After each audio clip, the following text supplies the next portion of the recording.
कृष्णेर बहिर्मुख भोग वांछा करे।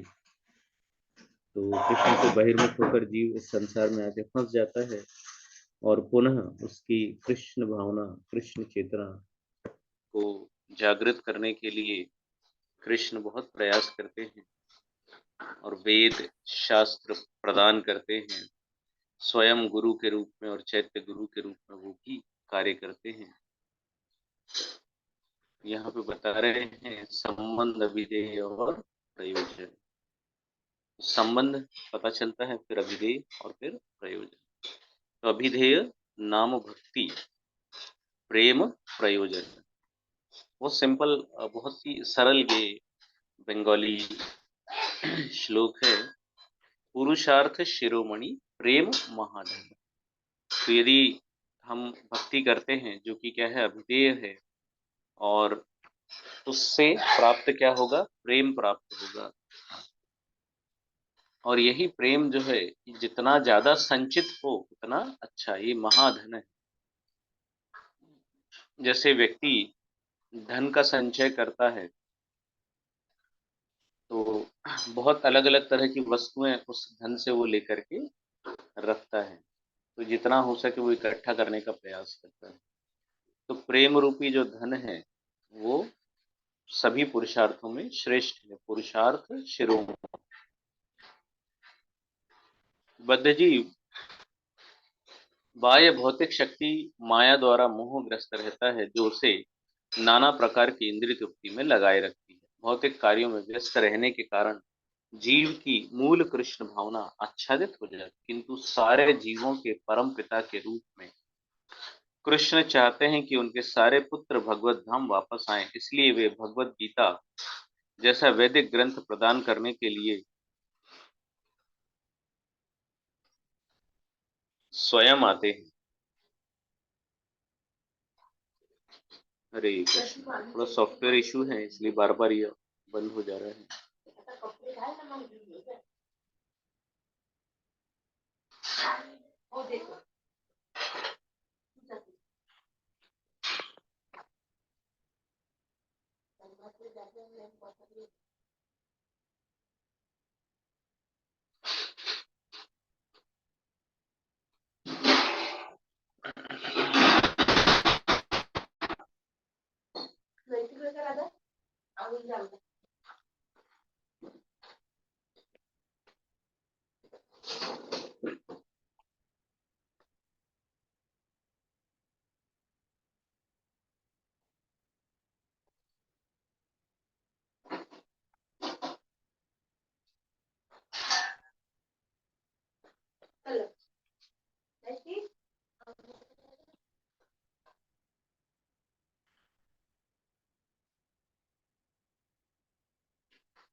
तो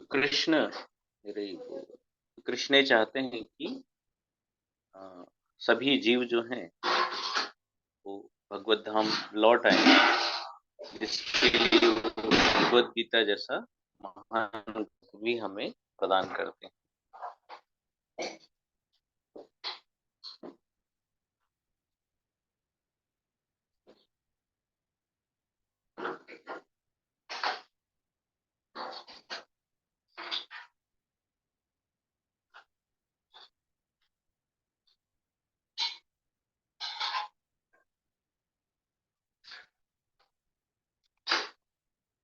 और फिर ग्रंथ प्रदान करने के लिए स्वयं आते हैं। वे गुरु के रूप में कार्य करने वाले अपने विश्वस्त सेवकों को नियुक्त करते हैं और इस तरह बद्ध जीवों को ज्ञान प्रदान करते हैं। प्रत्येक जीव के हृदय में उपस्थित रहने के कारण भगवान जीवों को विवेक, विवेक यानी अंतःकरण में कर्तव्य बोध प्रदान करते हैं, जिससे वे वेदों तथा गुरु को अंगीकार करते हैं। इस तरह जीव अपनी वैधानिक स्थिति एवं भगवान के साथ अपने संबंध को समझ सकता है, जैसा कि भगवान ने स्वयं भगवद गीता 15.15 में स्थापना की है कि वेदेश्य सर्वे अहम एव वेद्य, कि वेदांत के अध्ययन से मनुष्य परमेश्वर के साथ अपने संबंध को भली भांति जान सकता है। तो समस्त वेदों का जो सार है या समस्त वेदों के माध्यम से अगर कुछ जानने योग्य है तो वो मैं हूँ, यानी भगवान श्री कृष्ण। क्योंकि भगवान ये कह रहे हैं, भगवान वो श्लोक कह रहे हैं।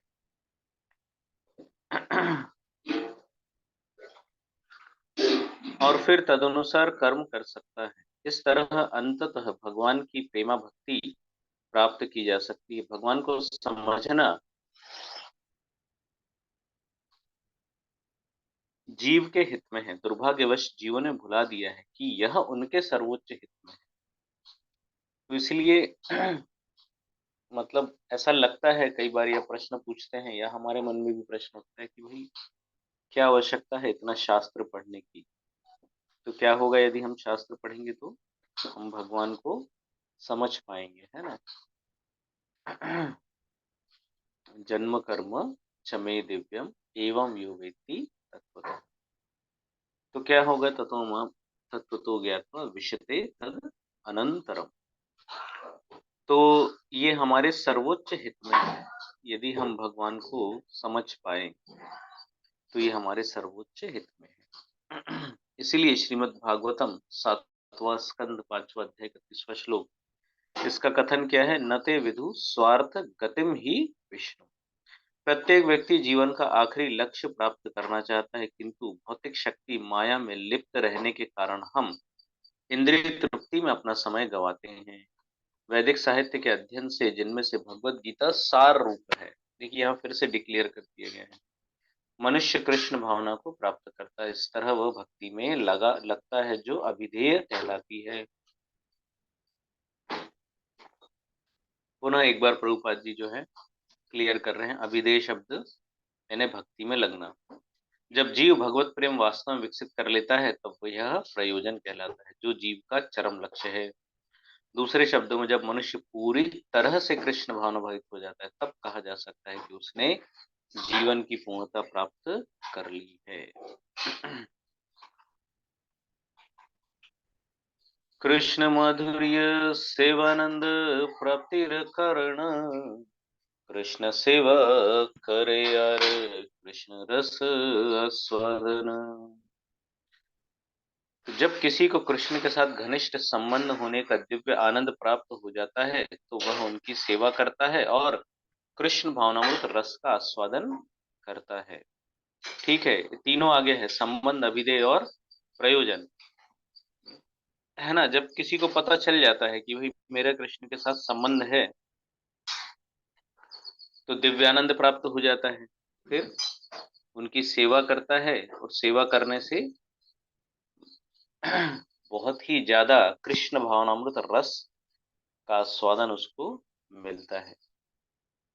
यहाँ ते दृष्टांत यही छे, दरिद्र घरे सर्वज्ञ असी दुख देखी पूछे कहारे। बहुत सुंदर उदाहरण प्रस्तुत कर रहे हैं यहाँ पे। निम्नलिखित दृष्टांत किया जा सकता है। एक बार एक निर्धन व्यक्ति के घर एक विद्वान ज्योतिषी आया और उसकी दुखी दशा देखकर उसने पूछा। कभी कभी अब जब हम दुखी अवस्था में होते हैं या भविष्य जानना चाहते हैं तो ज्योतिषी या हस्तरेखाविद के पास जाते हैं। जीव बद्ध अवस्था में भौतिक अस्तित्व के तीन तापों से सदैव पीड़ित रहता है। ऐसी दशा में वह अपनी स्थिति जानने के लिए उत्सुक रहता है कि आगे क्या होगा, मेरी कुंडली में क्या है। जैसे किसी की बहुत प्रयास कर रहा है तो शादी नहीं हो रही है, रिश्ता नहीं जुड़ रहा है, तो फिर किसी ज्योतिषी ने कहा उसको कि आपके शनि की 7.5 चालू है तो क्या करो, तो भैया शनिवार का उपवास करो।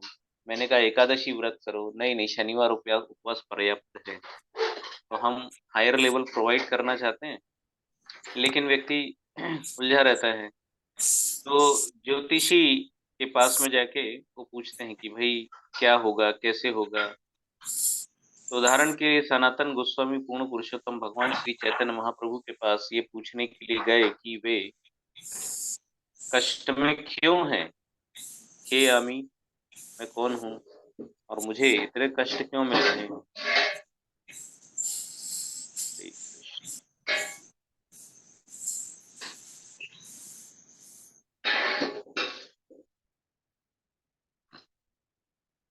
तो मैं इतने कष्ट में क्यों हूँ, तो ये अच्छा प्रश्न है। तो सारे बद्ध जीवों की ऐसी ही दशा है, हम सब सदैव दुखी दशा में रहते हैं, और जो बुद्धिमान है उसका जिज्ञासु होना स्वाभाविक है।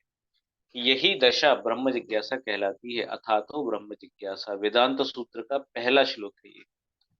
यहाँ पर ब्रह्म सूचक है वैदिक साहित्य का।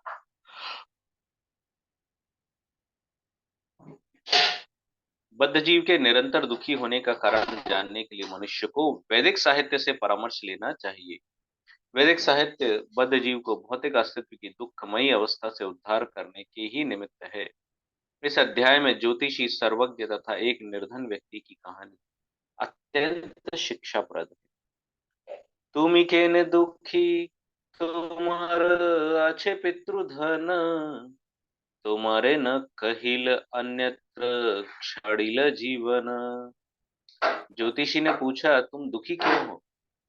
सेम सेम बिल्कुल सूटेबल है हमारे। अरे क्या क्या अपनी निर्धनता से दुखी हो, दरिद्रता से दुखी हो, किसी और कष्ट से दुखी हो?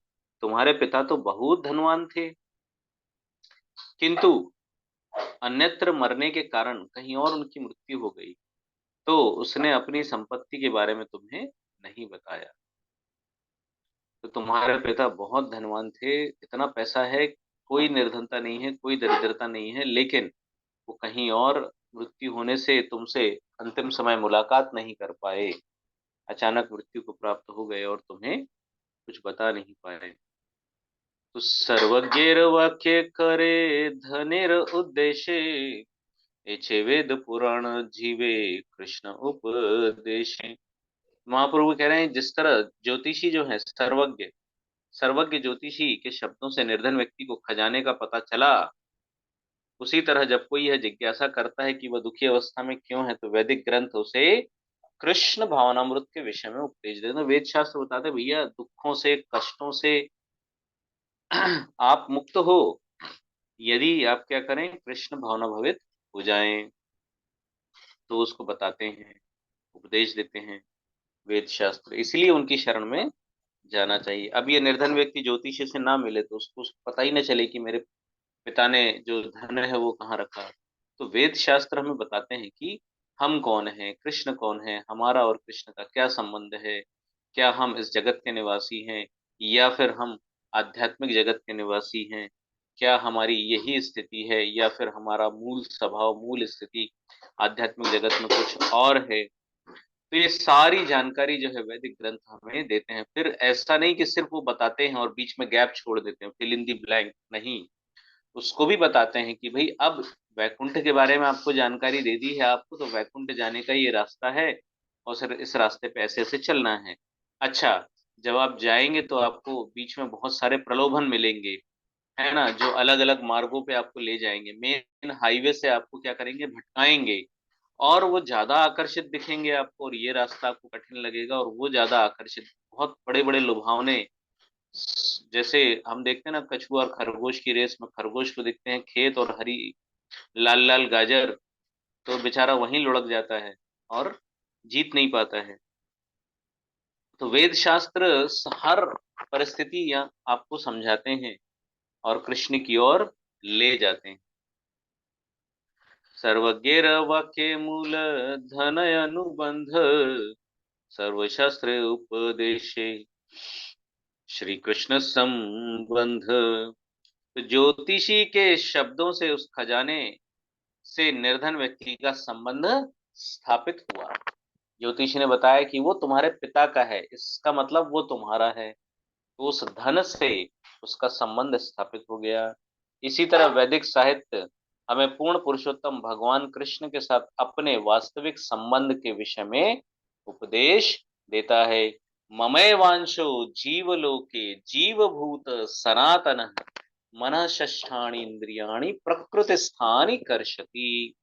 भगवान कहते हैं भैया, हाँ, और यहाँ पे और एक श्लोक है, तो मैंने जो कहा उसमें क्या करें, मेरे अंश हैं, ममई अंशो, मेरे अंश हैं, ममई वांशो जीवलोके, जीव भूत सनातन है, सनातन है, सनातन, मेरे अंश सदा थे, सदा हैं, सदा रहेंगे। तो सातवें अध्याय 26वें श्लोक में भगवान कह रहे हैं, वेदाहम समतीतानि वर्तमानानि च अर्जुन, भविष्याणि च भूतानि माम तो वेद न कश्चन। हे अर्जुन, पूर्ण पुरुषोत्तम भगवान के रूप में मैं सब जानता हूँ जो भूतकाल में घटित हो चुका है, वर्तमान में हो रहा है और आगे भी होगा। मैं सारे जीवों को जानता हूँ, किंतु मुझे कोई नहीं जानता। इस तरह कृष्ण बद्ध जीव की दुखमय स्थिति का कारण जानते हैं और इसलिए वे अपने परम धाम से अवतरित होकर बद्ध जीव को उपदेश देने और अपने साथ उनके संबंध की विस्मृति के विषय में बताने के लिए आते हैं। कृष्ण अपने संबंधों में वृंदावन में तथा कुरुक्षेत्र के युद्ध में अपने आप को दिखलाते हैं, जिससे लोग उनके प्रति आकृष्ट होकर भगवत धाम वापस जा सके। संपूर्ण रसों का आदान प्रदान वो करते हैं और बताते हैं कि आप किसी एक रस में स्थित होकर के मेरी ओर चले आओ। कृष्ण ने भगवत गीता में यह भी कहा है कि वे समस्त ब्रह्मांडों के स्वामी, हर वस्तु के भोक्ता तथा हर एक के मित्र हैं। भोक्तारं यज्ञ तपसां सर्वलोक महेश्वरं सुहृदं सर्वभूतानां ज्ञात्वा मां शांति पृच्छति। भगवत गीता 5.29। यदि हम कृष्ण के साथ अपने मूल संबंध को जागृत कर लें तो इस संसार में हमारी दुखी दशा समाप्त हो जाएगी। हर व्यक्ति भौतिक संसार की दुखी दशा के साथ सामंजस्य स्थापित करने का प्रयास कर रहा है, किंतु कृष्ण से घनिष्ठ संबंध स्थापित किए बिना मूल समस्याएं हल नहीं की जा सकती।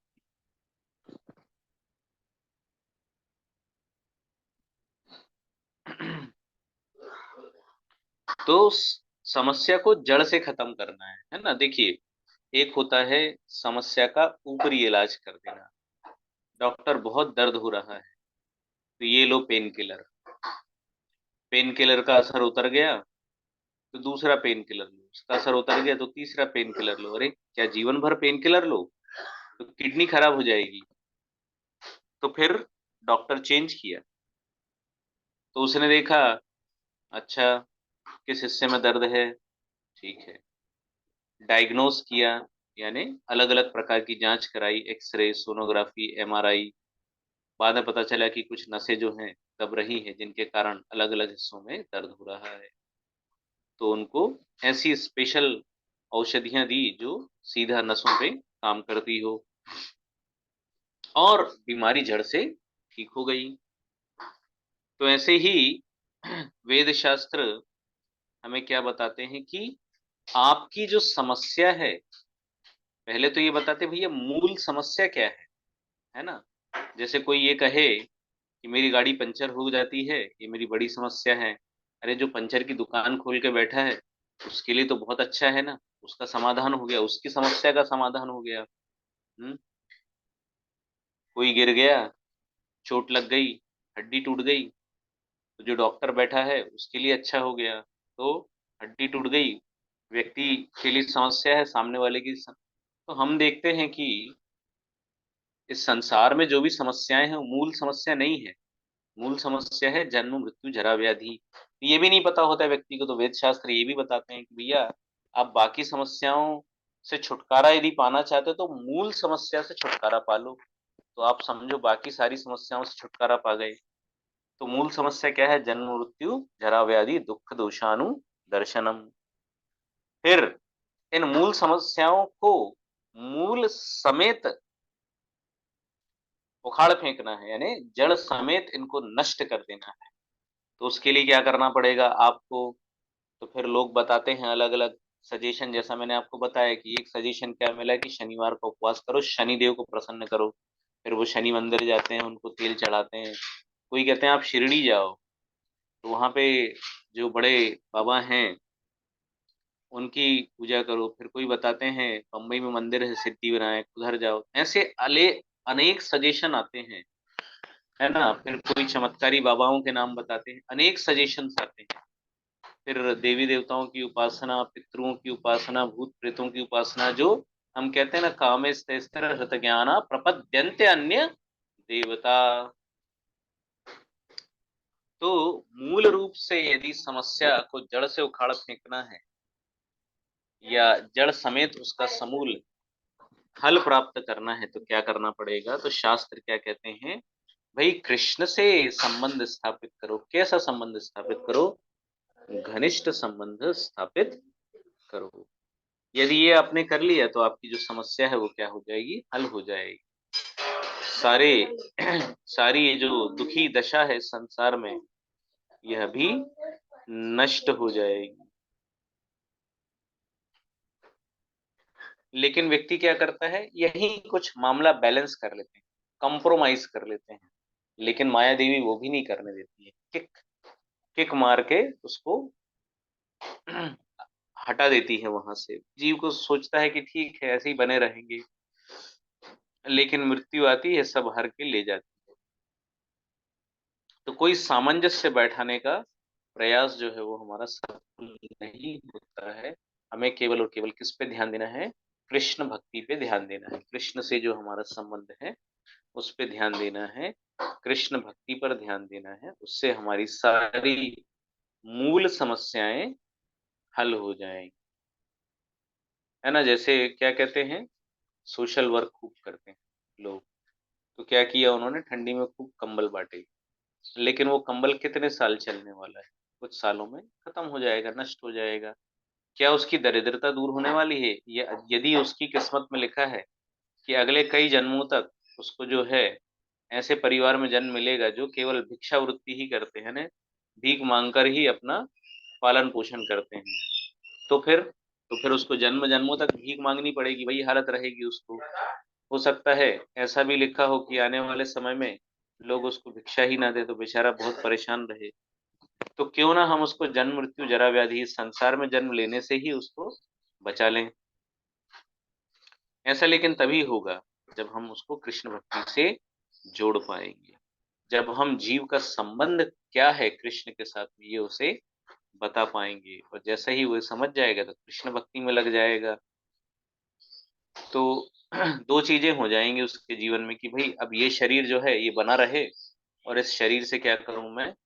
कृष्ण को प्राप्त करने का प्रयास करूं। पहले तो उसका केवल एक ही प्रयास होता है, बस इस शरीर के लिए मैं और मेरा, उसके अलावा कुछ भी नहीं। लेकिन फिर वो कृष्ण को प्राप्त करने के लिए भी प्रयास करता है। जैसे भक्त भक्त कैसे करते हैं? तो गृहस्थ जो है, गृहस्थ भक्त है, वो अपनी गृहस्थी का पालन पोषण करने के लिए भी कार्य करता है और कृष्ण को प्राप्त करने के लिए भी कार्य करता है। अपनी जीवन शैली को इस तरह से परिवर्तित कर लेते हैं कि कृष्ण भक्ति होती रहे और संसार भी चलता रहे। हरे कृष्णा। श्लोक संख्या 131 से हम अगली कक्षा में श्रवण करेंगे। आगे आप भक्त कोऑर्डिनेट कर सकते हैं।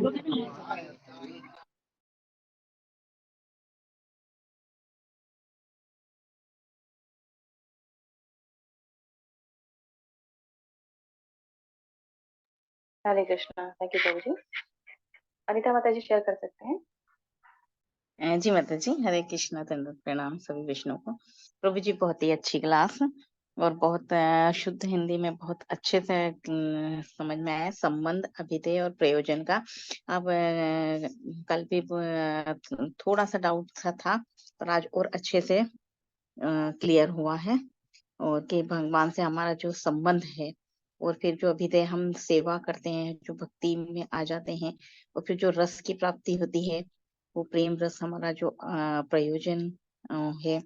और आपने जो बताया कि हम खाली जैसे डॉक्टर के पास जाओ, ऊपरी इलाज करते हैं पर वो उससे कितना प्रॉब्लम बाद में, और जो मेन प्रॉब्लम है उसके ऊपर ध्यान नहीं देते हैं। तो हमारा यही है कि हम इस भौतिक जगत में जितने भी ये सुखों में को ढूंढने में लगे हैं, पर हम असली संबंध को, भगवान से जो प्रेम है उसको भूल रहे हैं। और मुझको अभी तक प्रभु जी सब यही कहते थे दान करो दान, और ये मतलब हमें दूसरों के दान देना और ये सब करना बहुत ज्यादा उसी पे बोले ये क्या है, भगवान का मतलब बस करते हैं पूजा पाठ, इसमें मतलब भगवान में क्या, भगवान सबके हृदय में बैठे हैं, उनकी सेवा करो, उनको तो गरीबों की मदद करो, ये सब तो प्रभु जी ये तो बहुत अच्छा आपने जो बताया है। तो आज क्या कंबल दान कर रहे हैं, कब तक हम उसको बचा पाएंगे ठंड से। और उसको जो मेन उसकी जो सबसे बड़ी प्रॉब्लम है कि उसको हम भगवान के संबंध से जो भूला है, हमें बताया गया है, हमने आचार्यों से सुना है, अगर हमें कुछ खजाना मिला है तो हमें उसको बांटना है। मेन खजाना तो यही है ना प्रभु जी। तो फिर ये हरे कृष्ण, दंडवत प्रणाम, ये अच्छा लगा।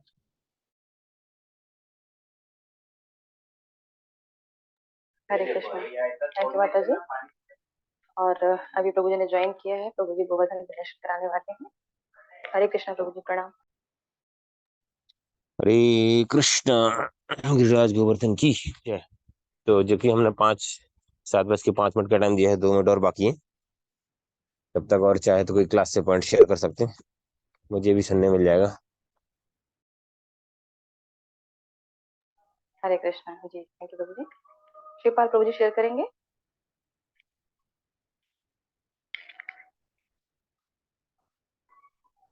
हरे कृष्णा, दंड प्रणाम माता जी। हरे कृष्णा, दंड प्रणाम प्रभु जी। हाँ, थैंक यू प्रभु जी। और कल से जिस क्लास को कंटिन्यू प्रभु जी कर रहे हैं, वैसे तो हर रोज ही हम सुन रहे हैं, पर जो संबंध, अभिधेय और प्रयोजन है, उसको बहुत ही सरलतम तरीके से प्रभु जी उदाहरणों के माध्यम से हमें समझा रहे हैं कि किस प्रकार से हमें क्योंकि जीव भूल रहा है, इसी कारण से संकट में है। तो जो संबंध हमारे भगवान के साथ में सातवें संबंध पुनः स्थापित हो जाए, इसके लिए उदाहरणों के माध्यम से प्रभु जी ने बताया। और अभी जैसे माता जी ने मेरे शेयरिंग में किया कि अगर आप किसी को क्या दे सकते हैं, प्रभु जी भी कहते हैं कि आप जो भी दान कर रहे हैं वो कितने समय तक रहेगा। यदि आप के अंदर भक्ति जागृत कर देंगे, क्योंकि प्रभु जी ने भी यही कहा, हो सकता है कि उसको अगले जन्म में भिक्षावृत्ति ही करना पड़े, क्योंकि अभी तक तो व्यक्ति हम जब तक इस्कॉन से नहीं जुड़ते हैं, संपर्क में नहीं आते हैं वैष्णव के, तब तक तो हम भी तात्कालिक जीवन में ही जीते हैं। लेकिन जब हम संपर्क में आते हैं तो हमें शाश्वत संबंध के बारे में बताया जाता है और हमारे अंदर भक्ति जागृत की जाती। तो ये जो कृपा मिल रही है श्रील प्रभुपाद जी की कृपा से, चैतन्य महाप्रभु की वाणी से जो हमें कृपा मिल रही है और प्रभु जी के माध्यम से, तो thank you Prabhu ji. Hare Krishna, Ram Prabhu ji. Hare Krishna, thank you Prabhu जी।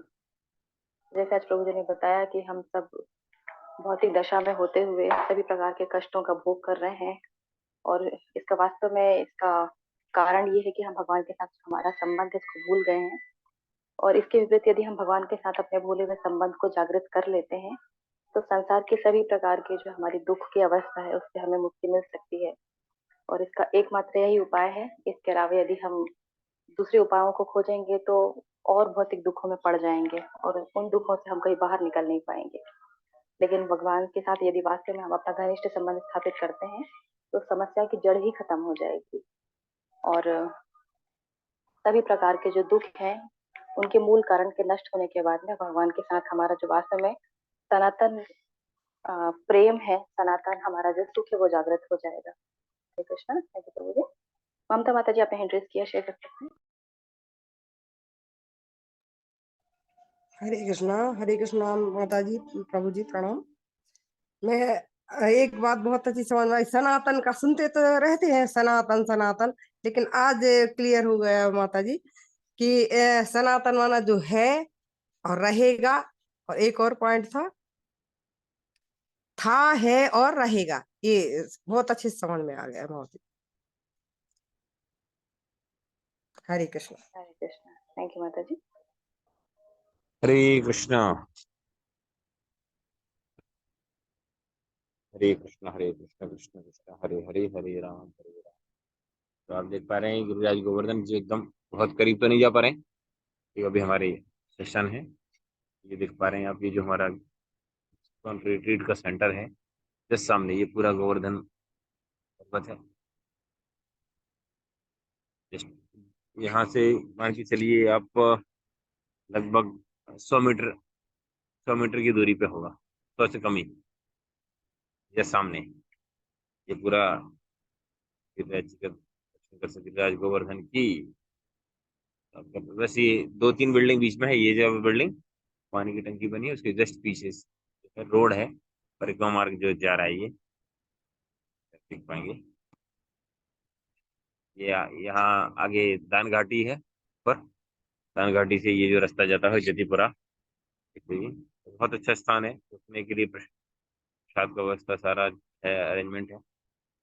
तो हम गिरिराज जी का प्रणाम मंत्र मैंने चैट बॉक्स में भेजा है, आप लोग चाहे तो उच्चारण कर सकते हैं। नमस्ते गिरिराजाय श्री गोवर्धन नामिने शेष क्लेश नाशाय परमानंददायिने। तो जो है गोवर्धन जो है भगवान स्वयं है और अशेष क्लेश नाशा है, सारे क्लेशों को, भौतिक आध्यात्मिक जो सारे क्लेशों को दूर कर देते हैं। और इसकी महिमा जो है, गिरिराज की महिमा श्रीमद् भागवतम में भी आती है। 10वें स्कंद में जो है 21वां श्लोक है, तो भी मैं आपको स्क्रीन पे शेयर कर रहा हूँ। एज प्रणाम मंत्र की तरह उसको हम उसको स्मरण कर सकते हैं, करना चाहिए। हमारे आचार्य ने वही सिखाया कि बोलिए जब भगवान को ऑफर प्रणाम करते हैं तो आंखों से, मन से, बुद्धि से, सब प्रकार से हमें भगवान को अर्पित करना चाहिए। ये श्लोक है, अंताम अंताय माद्रिबल हरिदास वर्यो यद राम कृष्ण चरणा स्पर्शा प्रमोदा अनम तनोति सह गो गणयोस्त तरयोत पानुष शूष वशकंदर अंधमूल है। का मतलब है कि यहाँ से जो है गायों के लिए गोवर्धन पर्वत सर्व, ये हरिदास वर्यो, तरह भक्तों में सर्वश्रेष्ठ भक्त बताए गए हैं यहाँ पर, है ना। सभी भक्तों में यह गोवर्धन पर्वत सर्वश्रेष्ठ है। यह मेरे मित्रों भगवान बता रहे हैं, यह पहाड़ी कृष्ण बलराम सहित अनेक बछड़ों, गायों और उनके मित्रों को सभी प्रकार की आवश्यकता प्रदान करती थी, करते हैं, जैसे पीने का पानी, घास, गुफाएं, फल फूल। और सबसे महत्वपूर्ण है कि कृष्ण बलराम के चरण कमलों का स्पर्श पाकर गोवर्धन पर्वत बहुत ही प्रसन्न दिखाई देता है और बहुत ही धन्य है। तो ये विशेष स्थान है। तो चूंकि गौड़ी वैष्णव परंपरा के अनुसार हम तो उस पर चढ़ते नहीं है, पैर नहीं रखना चाहिए, है ना, क्योंकि भगवान स्वयं है, भगवान गोवर्धन जी जो है भगवान का ही विस्तार है। और यहाँ से शिला वगैरह भी नहीं ले जाते जब तक गुरु का आदेश नहीं है, गुरु का, वैष्णव की परमिशन नहीं है तब जाके। तो प्रार्थना करेंगे कि हम भगवान,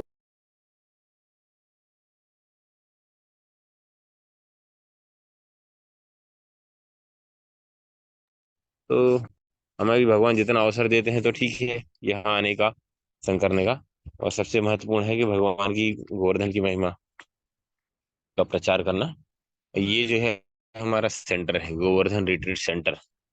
ये जो जिस बिल्डिंग में खड़ा हूँ ये 3 मंजिला है। यहाँ पे सेमिनार हॉल है, देख सकते हैं आप लोग। कभी भविष्य में प्लान कर सकते हैं रुकने का, रिट्रीट बिल्कुल गोवर्धन की तलहटी में है, क्योंकि वृंदावन में आजकल बहुत भीड़ हो गई है, इसलिए ये हरि कीर्तन स्थल है। ये बड़ा सेमिनार हॉल है, ज्यादा ऑडियंस जब रहती है, लगभग 1800 के आसपास रहे तो। यहाँ पर जी ये जो है देख पा रहे हैं आप, ये प्रसादम हॉल है। और ये अलग अलग बिल्डिंग, लगभग 500 लोगों की रहने की व्यवस्था है, एसी नॉन एसी डॉर्मेट्रीज, है ना, सब 3 मंजिला बने हुए हैं। और इसके पीछे सेपरेट क्वार्टर्स भी हैं, कुछ कुछ जो सीनियर्स, यदि कुछ फैमिलीज के साथ, उनके लिए भी है, डिवोटीज के लिए। और यहाँ सामने गिरिराज जी है, छोटे सारे गिरिराज जी के यहाँ पर आए हैं, देखिए दर्शन कर पाएंगे आप। यहाँ पर लोग यहीं परिक्रमा करते हैं गिरिराज जी की, छोटे गिरिराज जी, बहुत लोग जप करते हैं इस प्रकार से। तो बहुत अच्छा स्थान है। सबसे अच्छी बात है कि शांत स्थान है, जस गोवर्धन के चरणों में ही विराज है यहाँ पर। और भजन करने का बहुत सुंदर, यहाँ पे इस भी केवल कथा और संकीर्तन भजन करना है, तो बहुत अच्छा स्थान है। और यहाँ पास में ही तलहटी में भी जा सकते हैं आप लोग।